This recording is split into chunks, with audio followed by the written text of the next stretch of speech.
community that we serve are hardworking people. They have very strong work ethic. They have power of agency. They have the drive. There are so many opportunities for Black folks to have businesses in retail, in the food industry.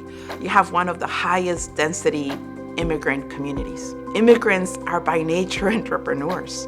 They took a huge risk. Think about all the assets and capabilities of an individual willing to risk everything without speaking a language, crossing unknown worlds, launching here, starting a thing, and surviving. I mean, that takes guts and ingenuity and creativity and smarts. That's the assets we have here.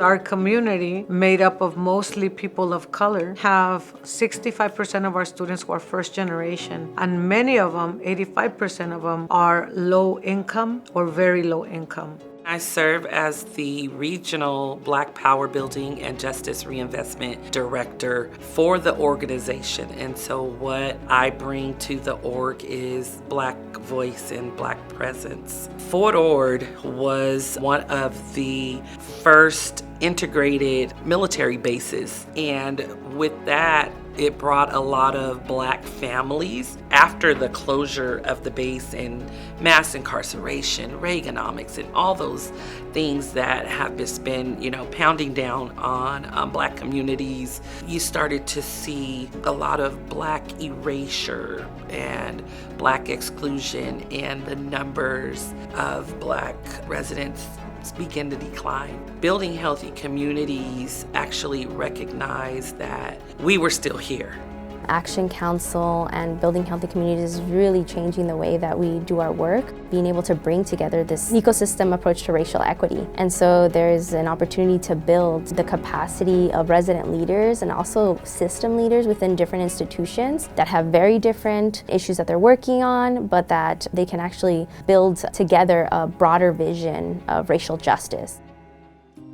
Ventures works to create compassionate and equitable local economies, working with Latina and rural communities to ensure that race, gender, zip code, or immigration status do not dictate income or wealth. Monterey County has the highest density of undocumented households in the state of California. Because of the ag industry, it means that the number of mixed status households or entrepreneurs who may not have a social security number is actually pretty high.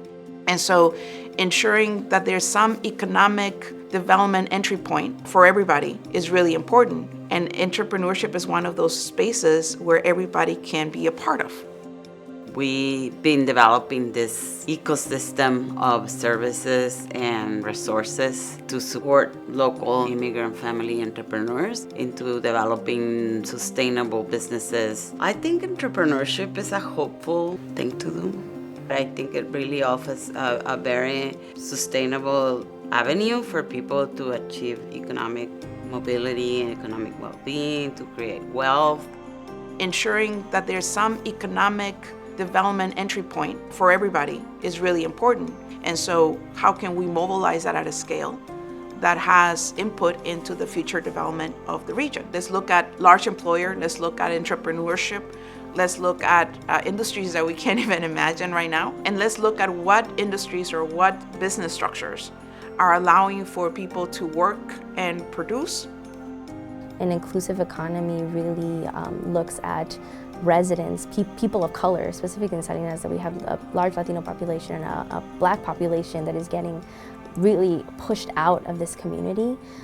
It's an opportunity for them to have a community where they're front and center and they have the jobs to thrive, they have the educational opportunities to thrive, that they have affordable housing.